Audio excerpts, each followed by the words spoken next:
মারে, তাড়াতাড়ি পা চালা, কতটা যেতে হবে এখনো। পিছন ঘুরে রমেশ নিজের মেয়েকে বলল। ওর এক রত্তি মেয়ে তখন রাস্তার পাশে বড় শপিং মলের বাইরে দাঁড়িয়ে কাঁচের ভিতর থেকে লাল জামাটা দেখছে, পুরো নেটের উপরে সাদা ফুল তোলা। জামাতে এমন আটকেছে মেয়ে যে বাবার ডাকে কোনো খেয়ালই নেই। তাই অগত্যা রমেশই পিছিয়ে এলো। মেয়ের নজরের সাথে নজর মিলিয়ে রমেশ দেখল একটা সুন্দর লাল জামার দিকে তাকিয়ে আছে ওর মেয়ে। রমেশও জামাখানা অবাক হয়ে দেখছে। সত্যি কি সুন্দর অপূর্ব লাগবে এই জামাখানা আমার মিতু মাকে। ভাবনাটা আনমনেই হাজির হলো রমেশের মনে। দুই মেয়ে রমেশের, সাথে এসেছে বড়জন রুমু, এই দশমীতে 15 হবে, আর ছোটটা মিতু, বয়স 12 বছর। এই বয়সেই অপূর্ব রূপ ওই ছোটটার। বাবা মায়ের অনেক স্বপ্ন এই মেয়েকে নিয়ে, ভালো ঘর, বিয়ে, সুন্দর সংসার।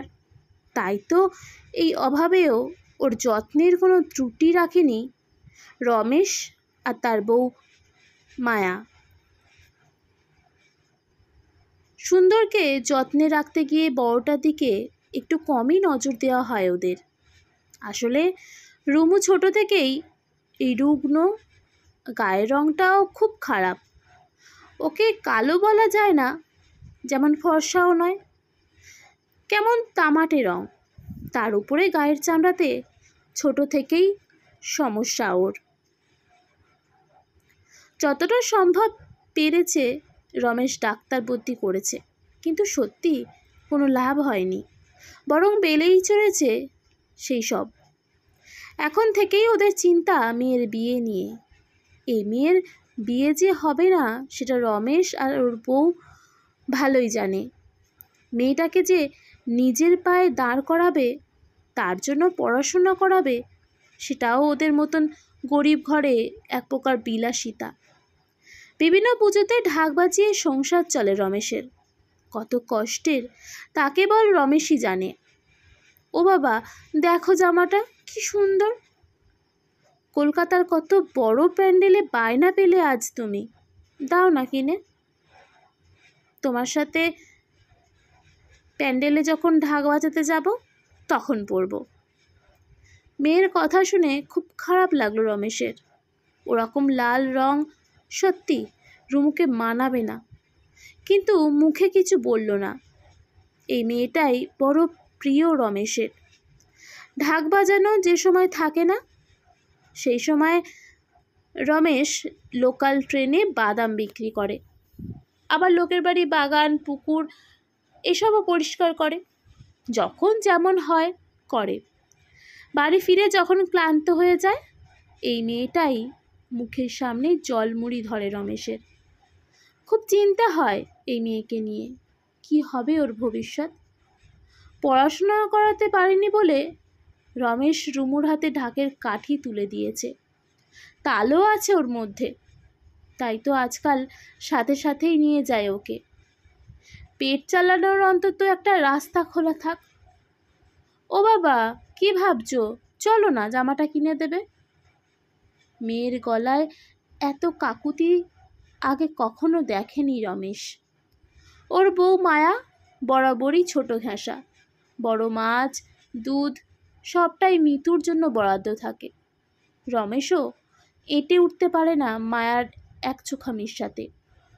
আজ সত্যি কলকাতার বড় প্যান্ডেলে বায়না পেয়েছে রমেশ। আগে থেকে কিছু টাকাও আছে পকেটে, আর এবছর মায়ের দয়াতেই এই প্রথম এত বড় প্যান্ডেলে বায়না পেল ও।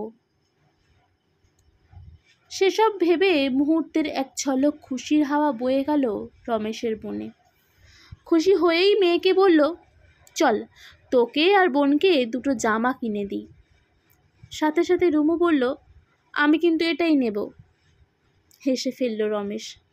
আসলে ভালোটা বরাবর মিতুর নামে তুলে রাখে রমেশ আর মায়া। তাই হয়তো মেয়ের গলায় এই রকম সংশয়। রমেশ হেসে মাথা নাড়ল মেয়ের দিকে তাকিয়ে। বাবা মেয়ে খুশিতে ঢুকতে যাবে ভিতরে, এক বয়স্ক ভদ্রমহিলা এসে পথ আটকালো ওদের। হাত পেতে বলল, বাবা কিছু টাকা দে না, নাতিটার খুব অসুখ, ওষুধ কিনতে পারছি না। বলেই একটা ডাক্তারের লেখা কাগজ দেখালো। ওনাকে এড়িয়েই ঘাড়ের ঢাকটা জমা দেওয়ার কাউন্টারে রাখতে গেল রমেশ। এখানে আবার ঢাক নিয়ে ঢোকার অনুমতি নেই। রমেশ এড়িয়ে গেল দেখেই বুড়ি এসে রুমুর সামনে এসে বলল, দে না মা কিছু টাকা, তোর বয়সী আমার নাতি, বিছানায় শোয়া। টাকা লাগবে না, এই ওষুধগুলো কিনে দে না মা। রুমু দাঁড়িয়ে ভাবতে থাকলো, অসুখ সত্যি বড় খারাপ জিনিস। রুমুও তো অসুস্থ, ওর চামড়াগুলো যেন কেমন ছোট থেকেই খসখসে পড়ে যায়। বাবা ডাক্তার দেখিয়েছে, কিন্তু ভালো হয়নি ও। রুমু মুখ উঁচিয়ে দেখল বুড়ি মানুষটা অন্য আর একজন লোকের সামনে গিয়ে দাঁড়িয়েছে। লোকটা একটা কয়েন দিল।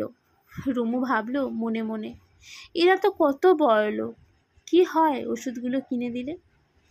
রুমেদের সত্যি পয়সা নেই, খুব গরিব ওরা। আজ কিছু টাকা পেয়েছে বাবা, আর জামাটাও সত্যি খুব সুন্দর, তাই তো চাইলো ও। মা আয় রে তাড়াতাড়ি। রমেশের গলা পেয়ে পা চালিয়ে এগিয়ে গেল রুমু। কেনাকাটা সেরে প্রায় ঘন্টা দুয়েক পর বেরোলো বাবা আর মেয়ে, হাতে গুনে গুনে 3টে প্যাকেট, রমেশ আর রুমুর হাতে। ওরা ভাবতেই পারেনি একটা দোকানে বাজার, খাওয়ার দোকান, ছেলেদের জামা, মেয়েদের জামা, বাচ্চাদের জামা সব পাওয়া যায়।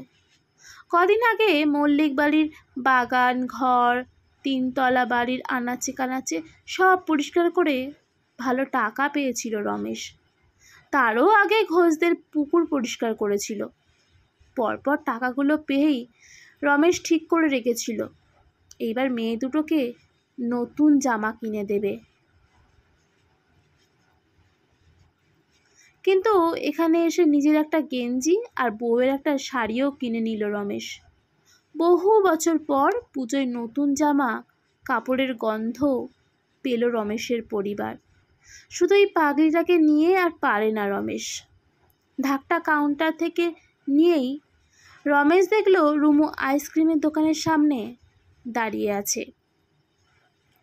মেয়েটা পাগল আছে, রমেশের জামাটা কিনবে বলে ঢুকলো, না কিনে ফিরে এলো।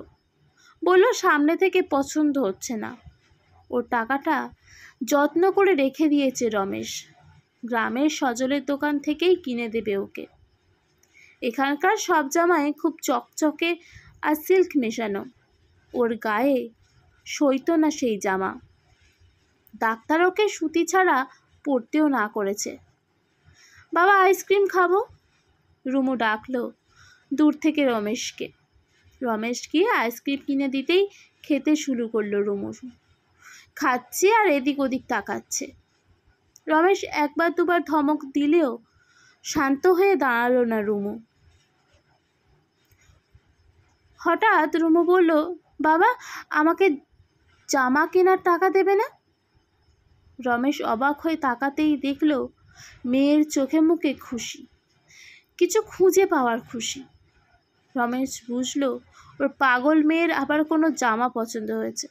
মাথা নাড়াতেই রুমু টাকাটা চাইল। রমেশ কথা না বাড়িয়ে বলল, চল আমি যাচ্ছি, কোনটা নিবি দেখা। বাকি আইসক্রিমটা চেটে চেটে খেয়ে নিয়ে ছুঁড়ে ফেলে দিল কাঠিটা। তারপর রমেশের সাথে এসে পায়ে পায়ে দাঁড়ালো বুড়ির সামনে, সেই বুড়ি যে কিনা টাকা চেয়ে চেয়ে ক্লান্ত হয়ে ফুটপাতে এসে বসে পড়েছে।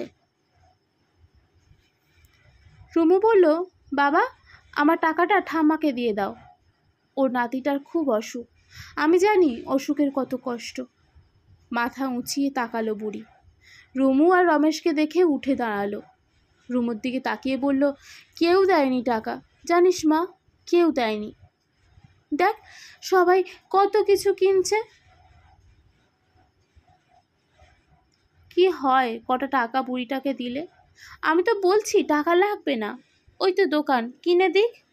জানিস, আমার ছেলেটাও পা ভেঙে বাড়িতে বসা, তাই তো আমি বেরিয়েছি। রুমু বেশ গমগমে গলায় বলল, কি গো বাবা, টাকাটা দিতে বললাম যে। রমেশ জানে না মেয়ের গলায় কি আছে, আদেশ নাকি অনুরোধ। এরকম গলার শব্দ এই প্রথম শুনল রমেশ। রুমু আবার বলল, বাবা দিয়ে দাও টাকাটা। কি বলে এই মেয়ে, ওদের দিন আনা দিন খাওয়া সংসার, এই টাকাটা দিয়ে দিলে মেয়ের জামা কিনবে কিভাবে। রমেশ হতভম্ব হয়ে দাঁড়িয়ে আছে। রুমু দৃঢ় গলায় বলল, বাবা আমার জামা লাগবে না, ছোটো মাসি এখনও আমাকে জামা দেয়, তারপর পুজো প্যান্ডেলেও কেউ কেউ দিতে পারে ঢাকির মেয়ে বলে, তার থেকে ওনার নাতির ওষুধটা বেশি দরকার। চারপাশে প্রচণ্ড ভিড়, আজ মহালয়া, কলকাতার পুজো শুরু হয়ে গেছে। সবার মনে খুশি, শুধু দুজন ছাড়া, একই বুড়ি আর এক রমেশ। হই হই করে এক রাস আনন্দ নিয়ে ঠাকুর নিয়ে যাচ্ছে সব। বলো দুর্গা মাই কি জয়। তাকিয়ে দেখল রমেশ, এবছর প্রথম দুর্গা মাকে দেখল ও। ওনার চোখে যেন একই বলছে, টাকাটা দিয়ে দে। রমেশ আবার তাকালো নিজের মেয়ের দিকে। রুমু বড় বড় চোখে বাবাকে দেখছে। এই প্রথম কুৎসিত মেয়েটার মুখে যেন পরম সুন্দরের অবয়ব দেখল রমেশ। এই রূপ যে কোনো সুন্দরকেই হার মানায়। এই সুন্দর বড় মন থেকেই আসে, মনের ভিতরকার সৌন্দর্য থেকে আসে। এত সুন্দর মেয়ের আবদার রাখবে না রমেশ? সব হবে, বুড়ির নাতির ওষুধ হবে, রুমুর জামাও হবে। এতই অপরক নাকি ও? ভেবেই প্যান্টের কোমরের থেকে মেয়ের জন্য লুকিয়ে রাখা 500 টাকা বের করে দিল রমেশ। টাকাটা হাতে পেয়ে বুড়ি বলল, এত লাগবে না। রুমু বলল, লাগবে গো লাগবে, ওষুধ কিনে যেটুকু বাঁচবে ফল কিনে নিয়ে যেও, অসুস্থ থাকলে ফল খেতে হয়। দুই চোখ বেয়ে জল গড়িয়ে পড়ছে বুড়ির। রমেশেরও মনটা খারাপ হয়ে গেল। না না, দুঃখে নয়, অনেকটা আনন্দে, গর্বে। খুব গরিব হয়েও অনেকের থেকে ধনী হওয়ার খুশিতে। চলো বাবা। রুমুর কথায় আনন্দের চমক ভাঙল রমেশের। তখনও দূর থেকে শোনা যাচ্ছে, বলো দুর্গা মায়ের কি জয়।